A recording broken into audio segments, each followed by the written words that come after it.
बिस्मिल्लाहिर्रहमानिर्रहीम, अस्सलामु अलैकुम। लाखों करोड़ों दरूदो सलाम मोहम्मद मुस्तफ़ा सल्लल्लाहु अलैहि वसल्लम और आले मोहम्मद पर।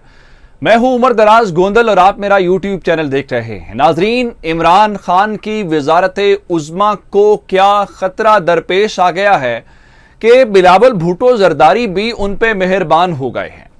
और फिर ये क्या बात है कि पाकिस्तान तहरीक इंसाफ के चेयरमैन और पाकिस्तान के वजीर आजम इमरान खान को उसकी काबीना में से कौन उसके खिलाफ इस वक्त कैंपेन कर रहा है? कौन है जो बैरून मुल्क जाके कहता है कि मुझे वजीर आजम बना दो, और फिर जो बिलावल भुट्टो जरदारी कुछ काबीना के लोगों के बारे में जानते हैं वो इमरान खान क्यों नहीं जानते? इमरान खान को इस बात का पता क्यों नहीं है? और फिर कश्मीर का सौदा करने में पाकिस्तान तहरीक इंसाफ के कौन कौन से लोग शामिल हैं? आज कौमी असेंबली के फ्लोर पे क्या कुछ हुआ, और फिर बिलावल भुट्टो जरदारी क्या वाकईतन इतने छोटे बच्चे हैं? और क्या बिलावल भुट्टो जरदारी वाकईतन बटन पे ऑन ऑफ होते हैं? और फिर दूसरा, आज इमरान खान ने असेंबली के फ्लोर के ऊपर बड़ा छक्का मारा है, और ये इमरान खान का ही कमाल है कि इमरान खान माजी की तरह आज भी उन्होंने अपने मुखालिफिन को खुल के खेलने का कहा है। और फिर पाकिस्तान की कौमी असेंबली में आज ट्रंप कहां से आ गए, ट्रंप का जिक्र कहां से आ गया, और इस हवाले से क्या बात हुई कि बातें पाकिस्तान की, सियासत पाकिस्तान की, और आज तज़किरा डोनाल्ड ट्रंप का आ गया। डोनाल्ड ट्रंप का और इमरान खान का आपस में क्या ताल्लुक है, और आज की तकरीर के दौरान और आज की गुफ्तगू के दौरान हमें क्या पता चला है, ये तमाम तफसीलात मैंने आपकी खिदमत में पेश करनी है। लेकिन उससे पहले गुजारिश ये है कि हमारा यूट्यूब चैनल सब्सक्राइब कर लीजिए, बेल आइकन के ऊपर क्लिक कर लीजिए, ताकि हमारी आइंदा आने वाली वीडियोस बर वक्त आप तक पहुंचते रहें। नाज़रीन, कौमी असेंबली का इजलास पाकिस्तान के अंदर जारी है, और आज कौमी असेंबली के इजलास के दौरान सबसे पहले आज गुफ्तगू की शाह महमूद कुरैशी ने, और जिक्र किया उन्होंने सिंध असेंबली का। सिंध असेंबली के अंदर जो अपोजिशन लीडर है उनको तकरीर नहीं करने दी गई, और इसके अलावा जो कायमा कमेटीज हैं असेंबली की, उसको लेके उन्होंने बात की। जब बात की तो उसके बाद जो बिलावल भुट्टो जरदारी हैं उन्होंने जाती वजाहत के लिए फ्लोर मांगा स्पीकर से, और धमकी दी कि अगर मुझे फ्लोर ना दिया गया तो फिर जनाब आज कौमी असेंबली के अंदर इमरान खान क्या, इमरान खान का कोई खिलाड़ी भी बात नहीं कर सकेगा।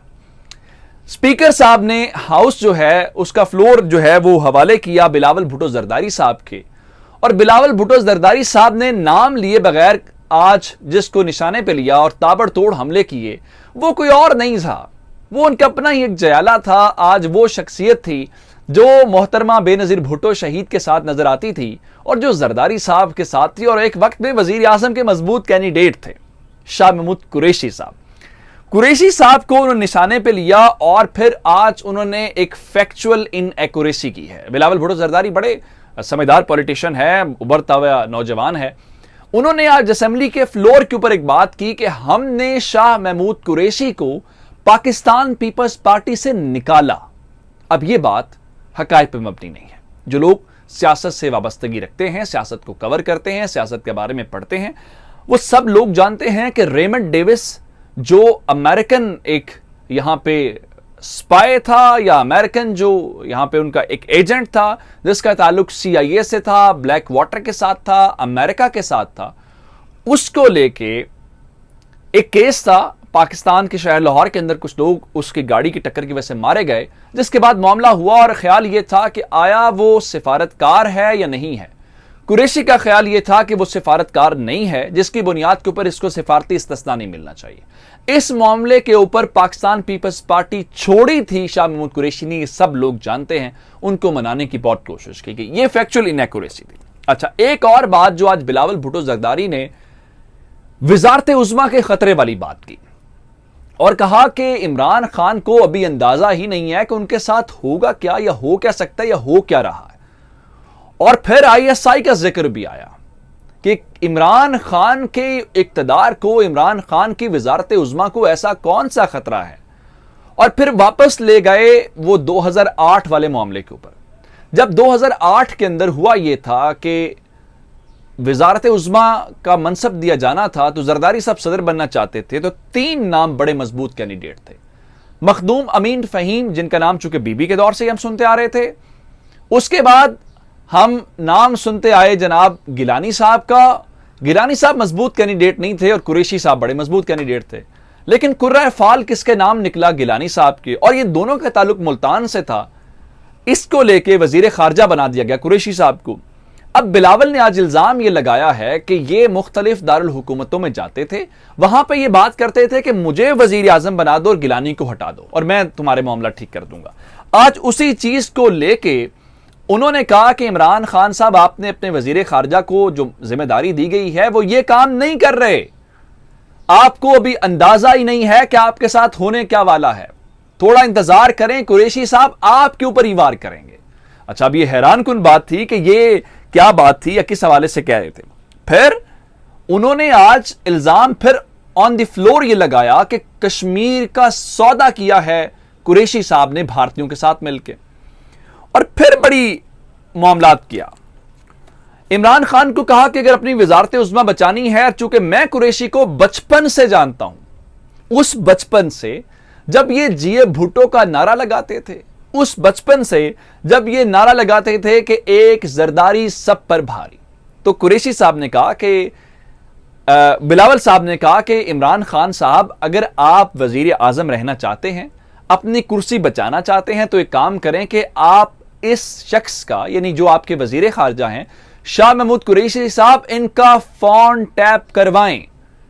इनका फोन टैप नहीं होगा तो ये आपकी वजारत उज़्मा ले जाएंगे। अच्छा, इसके बाद फिर कुरैशी साहब भी गुस्से में इंतहाई लाल पीले नजर आए और कप्तान के इस खिलाड़ी ने भरपूर जवाब दिया और नाम लेके कहा कि बिलावल भुट्टो जरदारी ने आज मेरे ऊपर किए तो वार किए, मैं इनका जवाब दूंगा। सबसे पहले तो कहा यह छोटा बच्चा है, और अपने हाथ का इशारा करके कहा कि जब ये इतने से बच्चे थे, मैं इनको तब से जानता हूं, आप मुझे क्या जानेंगे।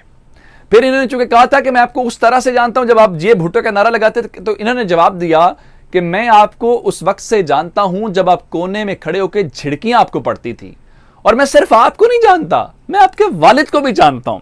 और फिर कहा आप छोटे बच्चे हैं, आपसे क्या मुकाबला करें। आपको पर्ची देके भेज दिया जाता है और आपका एक बटन है ऑन एंड ऑफ का, स्विच ऑन होता है आप ऑन हो जाते हैं, स्विच ऑफ होता है और आप ऑफ हो जाते हैं। और कहा कि अभी आप तिफले मकतब हैं, अभी आप बच्चे हैं, आपको थोड़ा वक्त लगेगा। फिर जो कंक्लूडिंग रिमार्क्स थे और कहा मैंने बच्चे को बहुत परेशान कर दिया है, लेकिन आज बच्चा बहुत परेशान है, मैं बच्चे को मजीद परेशान नहीं करना चाहता, ये किसी और मौके के लिए संभाल लेते हैं। यूं उन्होंने अपनी तकरीर खत्म कर दी। लेकिन इमरान खान साहब आज भी असेंबली के अंदर पहुंचे थे, और चूंकि वोट जो बजट का था वो तो कल का पास हो गया हुआ है और 172 वोट गवर्नमेंट ने लिए और अपोजिशन की आपस में भी तकसीम हो गई। आज इमरान खान ने बड़ी संजीदा गुफ्तगू की है और एक बार फिर अपोजिशन को, बिलावल को और शहबाज शरीफ को नॉकआउट किया है। उन्होंने कहा आप धांधली का इल्जाम लगाते हैं, बिल्कुल ठीक है, धांधली होती होगी, लेकिन धांधली करता कौन है? इलेक्शन ठीक नहीं होते। इलेक्शन ठीक क्यों नहीं होते? उनका मिसाल है कि हमारे साथ 2013 में जो कुछ हुआ, हमने 4 हल्कों की डिमांड की, बिल्कुल इसी तरीके से कहा कि जनाब बड़ी सादा सी बात है, अमेरिका का इंतखाब होता है, ट्रंप सब कहते हैं कि यहाँ पे जो है वो धांधली हुई है, मीडिया आवाम कहती है ठीक है धांधली हुई होगी, आप हमें पहले सबूत दें। उन्होंने कहा कि कोई ऐसा नतीजा, कोई ऐसा इलेक्शन 1971 के बाद जिसके ऊपर सबका इत्तेफाक हुआ और सबको माना हो, एक बता दें। इसलिए अब जरूरी है कि मुल्क के अंदर इंतखाबी इस्लाहात करें। ये सिर्फ हमारा मसला नहीं है, ये गवर्नमेंट का मसला नहीं है, ये जमहूरियत का मसला है।